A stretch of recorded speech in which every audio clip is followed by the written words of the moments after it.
Hi everybody, Shlomo Eitan, Hebrew for All, the gateway to everybody knowing Hebrew along with me. Right? We're not going to use grammar, we're not going to drive you crazy, we're just going to get you to know how to read, write, or speak Hebrew as well as you'd like to, and I hope you'll enjoy the fun of learning as much as I do. Okay, so we're going to start in this lesson, which is lesson number 16, with a bit of a practice session, I might call it, on the subject of GND. Right? If you've looked at the prior lessons, so then you know what that means, and hence, if I go ahead and ask you right off the bat, how would you say in Hebrew, a good boy? So, what you would want to do is, you'd have the noun, so to speak, on the right-hand side, because Hebrew is the exact opposite in terms of word order on this subject, and hence you would have Yeled and then Tov. And that would be a good boy. And what if we wanted to say good boys? All the good boys eat chocolate. Okay, so good boys, that would be an example of N. It would also be an example of G, because G simply means gender, which means masculine, masculine, feminine, feminine. But in good boys, we can do both aspects really. But I'm emphasizing the plural of the aspect, the plural aspect or the number aspect here. Yeladim tovim. That's Hebrew. And now, what if I wanted to say the good boys, which is, according to the setup on this page, is going to be the D representative example, and the good boys is going to turn out to be that wonderful, funny rule that I call the ha-ha rule, ha-yeladim, ha-tovim. Right? Ha-yeladim, ha-tovim, the ha-ha rule. You've got to have ha on the beginning of both of the words if you want to say the something, and that's called definiteness. Now let's take another example, just for practice, right? So, what if you want to say a beautiful place? Right? So, you would have to know the word, first and foremost, for place. Place, it could also potentially mean space, a beautiful place, a beautiful space, and the word would be makom. There it is, makom, a place or a space. Now, question is, first thing you have to ask yourself, masculine or feminine? And what's the rule, folks? Remind yourself of the rule. You should be able to say it right back on the spot. And the rule is, if the noun ends in a T bar hey or a tav, it's feminine, otherwise it's masculine. Hence, our word over here, makom, that is masculine. So now you want to say beautiful.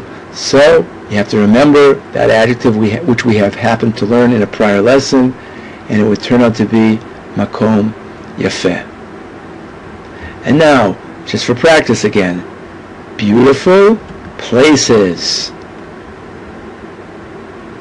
So folks, what's your suggestion? Hope you've made it. You should have paused. You had a little work on your own. It would be mekomot. Did we say makom was masculine or feminine? We said it was masculine. So indeed, that plural form of makom as mekomot is irregular.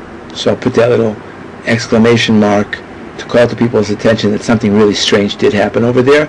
But now, when we go to put in the adjective never lies. Remember the rule. The adjective never lies. A person could misuse it, but it never lies. It always tells the truth about the gender of the noun that preceded it. Hence, beautiful places. Your last chance to take a guess at it, or an educated guess at it, I should say.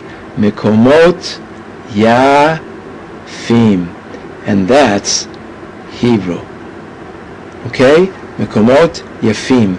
So there, it does not rhyme, but the adjective never lies. Makom was masculine, and hence Mekomot Yafim. If you'll ask me, how did I know that Makom went to Mekomot? Truthfully, it's a matter of a tradition that's been passed down through the language for millennia, and no reason to change it. So there you go, Mekomot Yafim.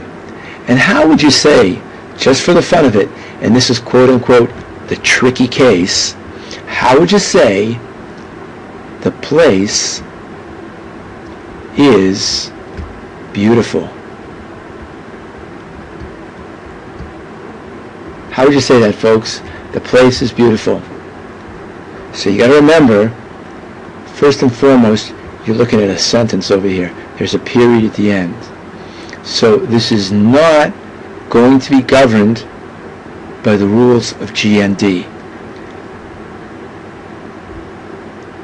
And the answer would be Hamakom Yafeh. And also in Hebrew, we would place a period. Hamakom Yafeh, and it would mean the place is beautiful.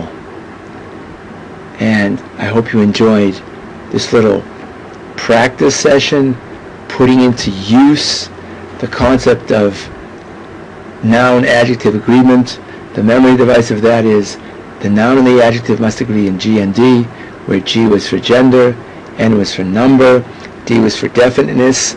That's another way of remembering that is that's the ha-ha rule, right? And another important thing we said is that the adjective never lies. And hence, if you look at an example like this, Mekomot Yafim, if it's been done correctly by a Hebrew speaker who knew what was going on or in a text, then you would want to appreciate that when you saw the adjective as Yafim, indeed, it was proof positive that Makom was in fact masculine, despite its deceptive ending in its plural form. That's all for now, folks. Lesson number 16 on GND, noun-adjective agreement in practice, and I look forward to seeing you in the next lesson. It was a pleasure learning with you. Shalom, shalom.